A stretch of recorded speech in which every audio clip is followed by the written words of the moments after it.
I've wanted to talk about this game for a very long time. I wrote draft after draft of this script, but none of them ever really captured my feelings sufficiently. By now the game has mostly been forgotten, so has its sequel. But still I will occasionally remember it. Then remember all of these half-finished scripts, and I've decided that this will be my final draft. It's time I finally let it all out. Homefront is a first-person shooter that gets a lot of things very right. The graphics still hold up for a game from 2011, the art direction is consistent and can create a good atmosphere. The sound design is outstanding, guns feel powerful and satisfying. Many games have tried to copy the Call of Duty style of combat, and Homefront does it excellently. It's fun, it's beautiful, it's the worst game I've ever played in my entire life. Chapter 1. Crossing the Line. The basic premise of Homefront is this. You are protagonist man, a pilot and normal citizen of the greatest country on Earth, the United States of America. Problem is, the country is severely weakened. Meanwhile, North Korea managed to not only unite with South Korea under the Northern flag, but also began annexing several other Asian countries. It eventually culminated in a surprise attack on the US by Korean troops, and now the country is under North Korean control. This is all told to you in an overly dramatic intro video, but setting up what life is really like under the Korean occupation is done in-game through first-hand experience. This sort of thing can be done in many different ways. In Half-Life 2, the command occupation is set up with a lot of subtlety, with propaganda posters, body language, dialogue, but also more direct scenes of police beating, bullying and arresting people, and even raids. In Homefront, on the other hand, here we go. The first thing that happens is that Korean soldiers break down your door, rough you up for no reason, and deliver a vague, cliched speech about being disappointed in you before you are beaten, thrown down the stairs and put onto a bus. You then see a compilation of brutality by the hands of the Koreans that is some of the edgiest shit I have ever seen in a game. Are you ready? Well, first we have people getting rounded up, forced to kneel on the ground like criminals, while a couple gets torn apart. You hear the screaming of the damned in the background. A man lies on the ground and gets beaten to a pulp by two soldiers. People are handcuffed and put in a truck like cattle. A man gets shot. And for the record, these aren't the first days of the invasion either. It is implied that a lot of time has already passed since then. But because this is apparently still too subtle and ambiguous, someone has to straight up tell you. This is bad. This is fucked up. And then, after all this, just roll the clip. Don't think about it, just close your eyes.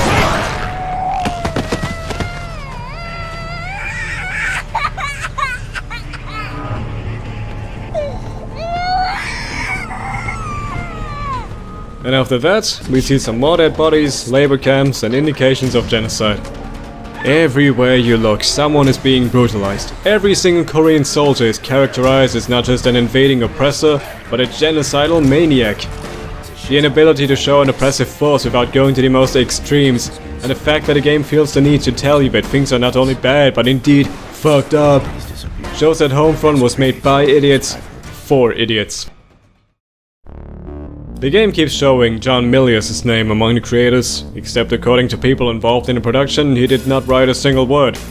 John Milius, if you're not familiar, is the genius behind the movie Red Dawn, in which Soviet paratroopers invade a random American town and just start gunning down every person they see. And despite Milius barely being involved in production apparently, Homefront operates on about the same level of subtlety and nuance.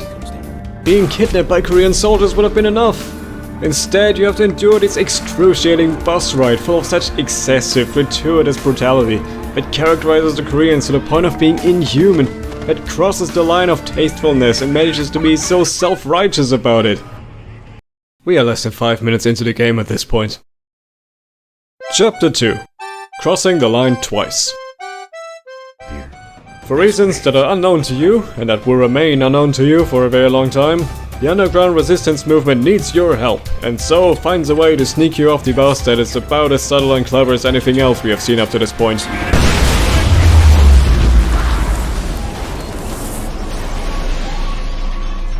And what does this guy have the nerve to say to you after almost murdering you? You can thank me later. I'm sorry to say that these two are the resistance movement. The names are Connor and Rihanna. But at least now the game can actually start. And like I said before, the combat is absolutely a strong point. The only nitpick I have is that you move a bit slow, but other than that I have no real complaints.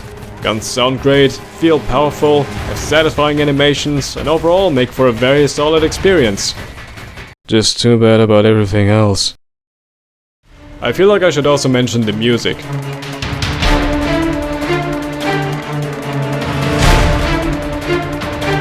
It's okay.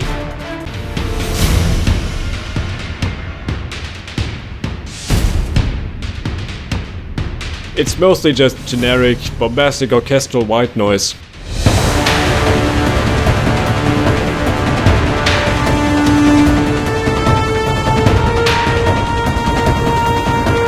The exact kind of stuff you'd expect from a game like this. Anyway, we eventually meet Boone, the resistance leader. He tells you that the US military is gathering near San Francisco and we have a plan to get them the fuel they need.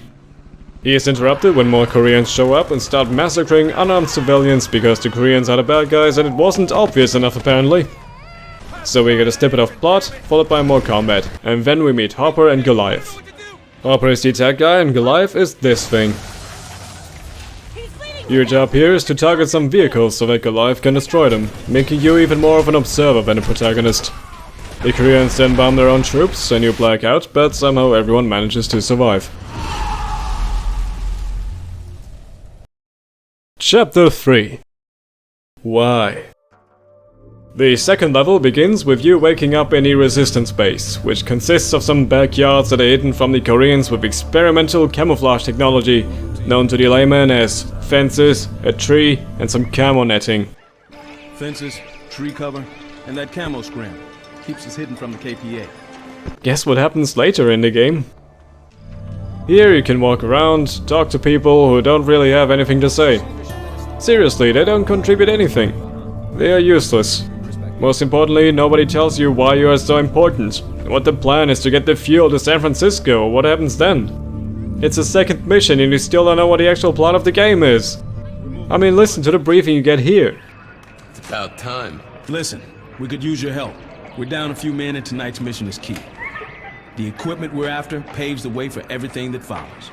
We'll be outnumbered and outgunned. Grab a weapon and all the ammo you can carry. Yep, that's it. That was the briefing.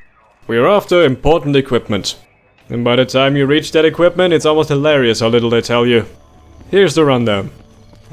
Turns out they delivered white phosphorus mortar shells, but we still need the beacons. Boone is injured, so we have to meet Arnie without him, and then meet up with Rihanna by the overpass. I'm not skipping important details here. Not only do they not tell you what the plan is, or who Arnie is, or where the overpass is, or talk about the fact that we are apparently about to use white goddamn phosphorus, but during this entire sequence nobody even acknowledges your existence. You're just standing around awkwardly wondering what the hell is going on. It's like the game forgot you were there. Afterwards, you find a huge stash of badass guns, which you get to use for about 5 minutes before you enter a labor camp and just discard them anyway. Alright, spread out and ask around. Now the game actually does a cool thing here. As opposed to the village earlier, where talking to people was pointless, here you have to ask around to find out where Arnie, whoever the hell that is, can be found. Fuck. Arnie's in the back. Across the street, over the scaffold. Or maybe the first person you meet tells you straight away and the rest of this part is just walking. In this clip I was just bouncing against the random invisible wall here and then wanted to see how long these two guys would just stare awkwardly at each other. But then suddenly the sequence started on its own and I clipped inside it in a weird way. Anyway, we then meet Arnie. This is where we find out he's supposed to take us into a depot, and from the start it is obvious that he is going to betray us. And yet somehow we managed to break out of the ambush. Not in a clever, exciting way, just kind of brute force and lazy writing. There's more combat, you pick up the beacons, and then finally, 3/4 into the second mission, do you find out what the actual plan is. The fuel tankers are only going to be in town for a couple of hours. We're going to tag them before they leave Montrose, grab a helicopter and chase them. It's just so across you know your there. part in all this. And it's told you at the worst possible time, on the move, while you're behind enemy lines and trying to sneak out of a labor camp. But you know what? I'm glad they finally did it. They could have done it at literally any point before this, but I finally know why I'm needed. And I found out just in time to get distracted by something stupid. They tease you with the suggestion that you may get a stealth segment, finally something different. But then, uh-oh, why did I lower my weapon and slow down to walking speed? Because the game couldn't find an organic way of keeping the player from sequence breaking this important moment, where we see the Koreans shoveling corpses into a mass grave because it wasn't obvious enough. And then Connor, who's supposed to be your leader, freaks the fuck out and just starts shooting everyone. The mission ends with you hiding in a pit of bodies, and you also see that general from earlier again. Originally, they probably had plans to make him into the main antagonist or something, but he never shows up again after this. He's never even mentioned at any point. I'm starting to think that this game was not very well made. Chapter 4. Crossing the line again, but this time it's worse. Mission 3 is the raid on the fuel depot. This time you actually get a proper briefing. Alright, we're gonna drop you off, then Hopper will set up in the East Plaza. I'll take the van to the main gate and meet up with the guys from Gunnison. Come on, Jacobs. You're on sniper duty. Bring that rifle. The rest of us will be coming in hard after the second round. You two stay up top, keep us covered. We'll clear the way for Goliath and then hit the store together. Find that fuel caravan. Hope you're ready to put some hurt on these motherfuckers. Excellent! What could possibly go wrong? So you walk down a corridor.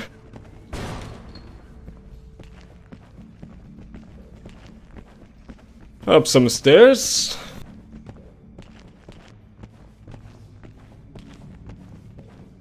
Wait for the NPC to take out a random soldier who was guarding a closed door from the wrong side.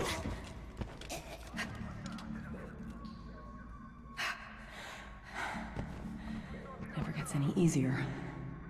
Here we go. And then you're on the roof. Wasn't that build-up atmospheric? The Resistance rams a van through the gates as a diversion and then launches a white phosphorus mortar on the Koreans. Which is an actual war crime! There's some more sniping, and then they launch the second mortar, at which point you realize that doing that while your own guys are really close is a bit of a bad idea. You survive this, however, by means of some of the thickest plot armor I have ever seen, and have to walk through a conveniently flame-proof path through the car park. Except this time it's mostly Resistance members who are on fire here. And for some reason they decided to put in the goddamn Wilhelm scream too, because this is supposed to be comedic apparently. Rihanna has a small breakdown because so many of our own guys are burning down there, and then the tower collapses and we move on. No, actually, let's talk about what just happened here. We just attacked soldiers with chemical weapons, which not only violates the Geneva Convention, but is just generally a disgustingly brutal act, and the game barely acknowledges it. Rihanna has a breakdown not because they are human beings, but because it also hit our own guys. Half of the people burning down there are ours! There's no way we're— Cut that shit! The extent to which this was reflected upon when it happened to Koreans was this line. Just put them out of their misery. You do actually get an achievement for doing that. You also get an achievement if you don't. This whole white phosphorus thing is never mentioned again after this mission. There could be some commentary about how an atrocity committed for a righteous cause is still an atrocity, but no.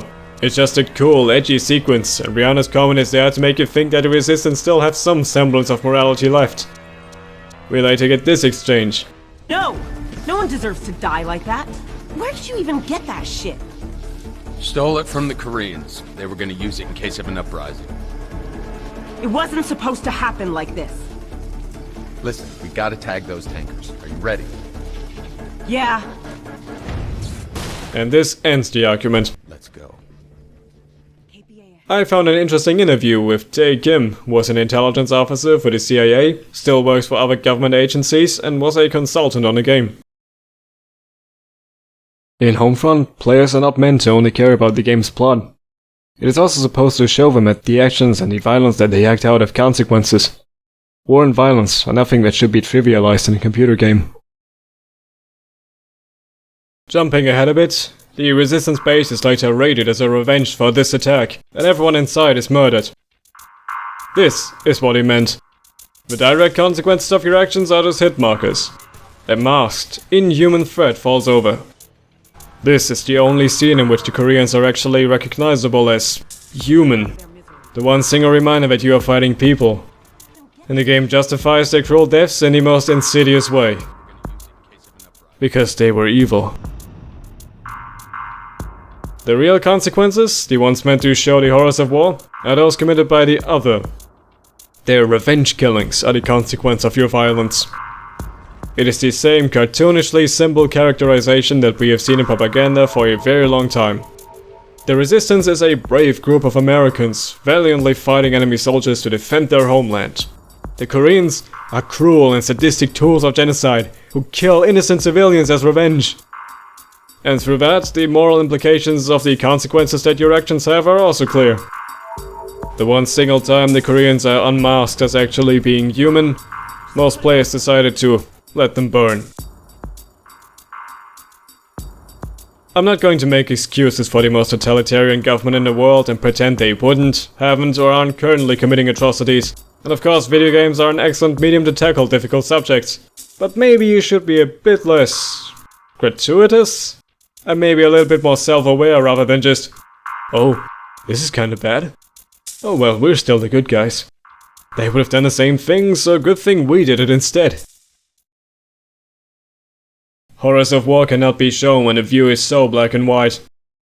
It's them murdering civilians and us fighting demons. There's no more thinking required when what you are fighting is this evil. It's all neatly sanitized. Questioning the horrible inhumane thing we did? Not necessary, it still boils down to them being the evil ones. The Koreans using chemical weapons would have been an atrocity. Us doing it is unpleasant, but ultimately justified. After all, we fight soldiers, not civilians. We are the good guys. No matter which way you look at it, we're still doing the right thing. And this is how war crime is rationalized. Characterized as a necessary evil. How do I transition back to gameplay from this? Well, that works. Moving on, between some epic battles, you attach the beacons to the fuel trucks and then escape. In the next mission, we go home to the base, discover it's been raided and everyone is dead, including Boone, so we get out of the city by sacrificing Goliath, who was literally the most useful member of the team. Oh, and also North Korean helicopters are seen indiscriminately killing civilians again, because Jesus! I know I'm basically skipping over an entire mission, but it's the most generic and forgettable one so far, and I've just told you everything that happens in it in about 1.5 sentences. Chapter 5. Have I mentioned yet how boring the game can be? Mission 5 is genuinely something different. We try to make a deal for the helicopter with some survivalists on a farm, but because Boone is dead, things don't go so well. After they're all dead, comes an actual stealth mission. Don't fire until I give the word, but when I do, don't hesitate. It's the worst one yet. There's very little actual stealth. You just follow your crew from one place to another and wait until they tell you to move again. They don't even sneak, they walk around and run like always. And then there's the sniping. Hold! There's a sniper on that windmill. He's gonna spot us unless we take him out. Jacobs, when you've got They tell you where your target is and then put a giant arrow on it because the game thinks you're simply not smart enough to look there yourself. God, these markers.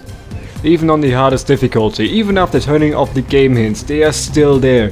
They show up every time you have to do something. It takes out any kind of personal agency you may have.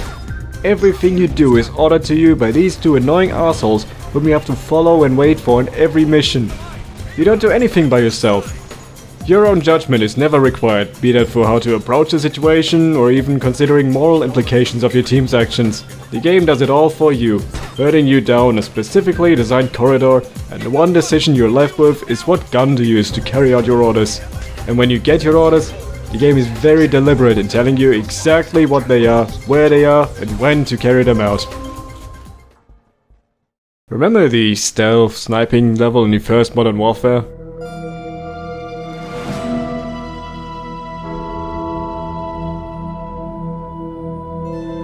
Remember that part where you had to hide in tall grass while an entire army walks over you? It was so tense that you actually wished someone would tell you what to do. But other times, you could just actively defy Macmillan just to annoy him. Ah, that was a great game.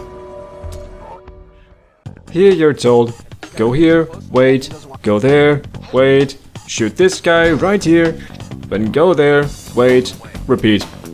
I've played rail shooters that didn't feel this heavily scripted, like you're a character and a player with an incredibly strict director. And you're not even a main character, you're a supporting character who just stands in the background and waits for their cue to progress the main character's story. There's no tension, no quick thinking, it's ridiculous.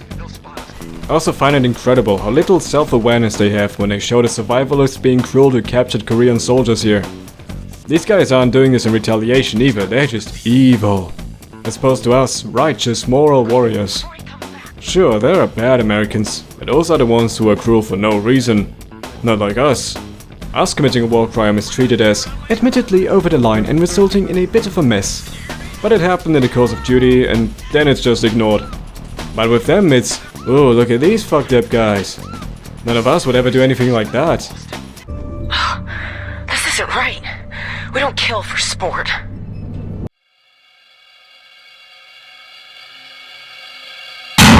And meanwhile, it's still just go here, wait for the scene to play out, go there, kill this specific dude, and so on. At no point do you feel like you're sneaking, in fact you don't even have to crouch or time your shots, the game does it for you instead. Eventually there's some more loud fighting, and after a ridiculously long part where you run along a road. Jacob, climb up to the bell tower and provide overwatch. See you on the other side. They finally split up and you are on your own. And god, that's refreshing. Except it's only for this one area until you reach the top of a church tower. And then it's the same thing again, except this time you don't sneak around, you sit there and watch them do it.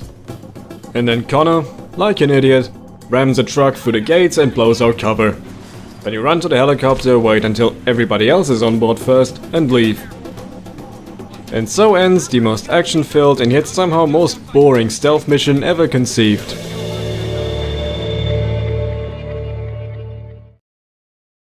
Chapter 6.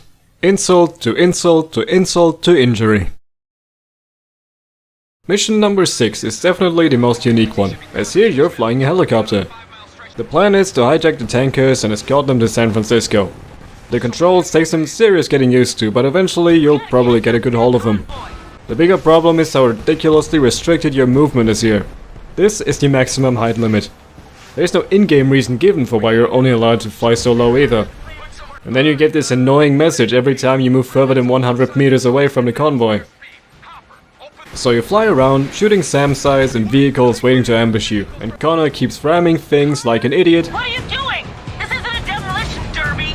We don't stop for shit. See how long it runs if you keep using it like a battering ram. These are good solid trucks that can handle it. Causing his truck to break down and them having to fix it. I admit I had some difficulty with this mission at first, but then I found out that you can aim straight down somehow and realized I should be treating this less like a helicopter and more like an armed drone. Combine that with the thermal vision and this mission becomes so easy that it was honestly kinda boring. I can basically just sit here and spawn kill these guys. And next, you meet up with what's left of the army for the assault on the Golden Gate Bridge. I try to make it look all cool with helicopters flying in a swarm and rock music. Like that one scene from Apocalypse Now, which is often seen as a badass moment by people who haven't actually watched the film. Also a bunch of helis get shot down almost instantly, and you even get to hear the Wilhelm scream again. Copy, Raptor. Hang on a sec. The rest of this mission, I admit, is pretty good for the most part. And that's because it doesn't suddenly crawl to a halt at any point so that some characters can pretend there is a plot. Connor is still an annoying tool though. Stick close. Stay behind me.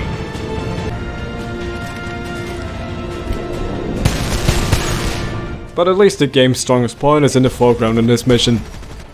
There are some stupid moments, like when you get blown off the bridge and yet somehow manage to hold onto it with your invisible arms, which also causes an enemy helicopter pilot to become obsessed with trying to hunt you down. Moving on, you manage to get to an AA platform and have to defend it against the Korean counterattack. Followed by a stupid rail shooter segment where you're racing across a bridge while being chased by an enemy Goliath, which for some reason squeals like a pig. Is it supposed to be a RoboCop reference?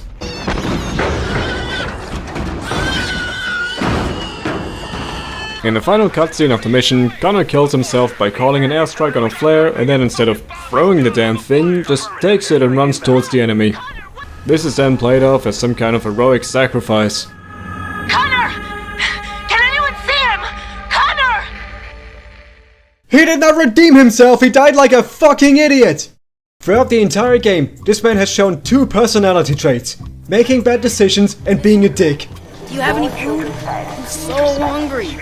Please. Beat I haven't it, eaten kid. for days. I'll take anything you got. Please. I don't have any food. Now piss off. That whole stunt at the beginning with the truck? Glad to see Connor's plan didn't get you killed. Yeah, that was his idea. Chemical warfare? It's white phosphorus. I sweetened the deal. Yep, he's responsible for that too. His weird obsession with ramming things? It caused his truck to break down. His freakout that blew our cover? We had to hide in a pit of dead bodies after that. Or all the times he got mad when confronted with valid criticism. And then the game ends. I'm serious, the game just ends. At the height of the action, just as the Battle of San Francisco has started, the game ends. Thank God. Chapter 7. Conclusion. I haven't even talked about the weird product placement in this game yet, like Hooters, Tiger Direct, or White Castle chains that you visit. Or how it often directly rips off Call of Duty without copying the parts that actually make those games good. Or even the horrible development history. To sum it up, Homefront is some edgy shit.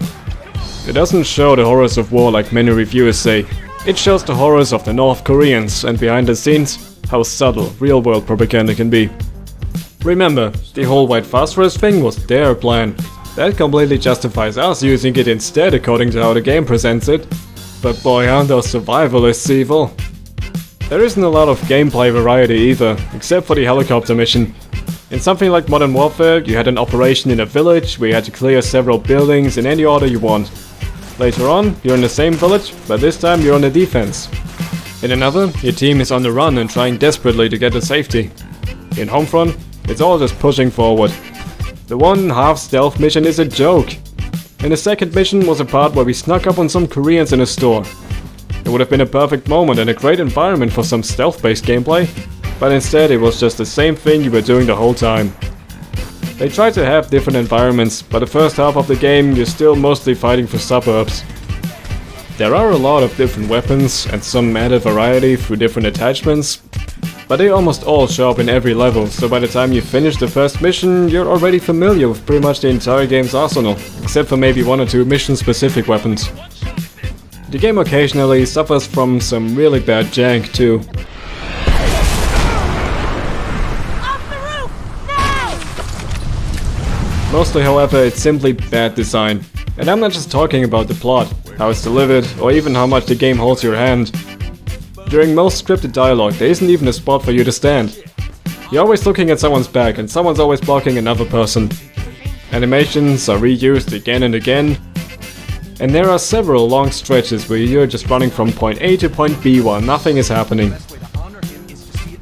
And I haven't even talked about the sheer number of absurd invisible walls in the game, or how much time you spend waiting for NPCs to catch up, to open doors and to clear obstacles so you can move on, the time you wait for the press E to interact message to pop up, or the times you just get pushed around in cutscenes.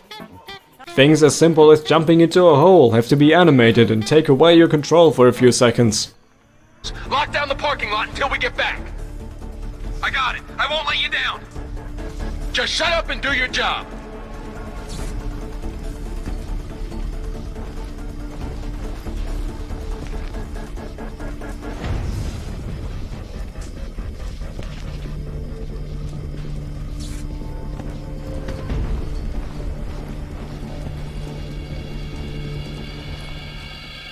For games of this time, a common criticism was that it felt like they were pushing you down a narrow corridor, but I have never played a game where this felt more obvious than Homefront.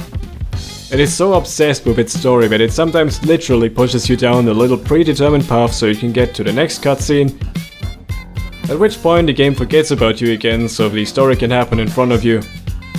Most of the time they let you in the dark about what's going on because you're just not important enough to know apparently. Throughout the game you can collect newspapers, which give some background info. This is an okay, if uninspired way of providing world building, and the lore is interesting if you want to get into it, while there just isn't a story to get invested in. It's literally just, the army is gathering near San Francisco, and we have a plan to bring them the fuel they need. But then you can't even enjoy Homefront as a brainless shooter because it's so obsessed with its own pretentious, empty, non-existent story that it keeps stopping the game for it. Many would argue that action games should put fun gameplay at the center. And Homefront has a working core. I have already praised the gunplay many times. And yet, everything else about it feels wrong. From the incompetence in basic storytelling, the laughable plot, and the various invisible walls and other bad design decisions, to showing inhumane brutality and then dumbing down more inconvenient atrocities into moral grey areas. The combat just is not enough to redeem it. It is the worst game I have ever played.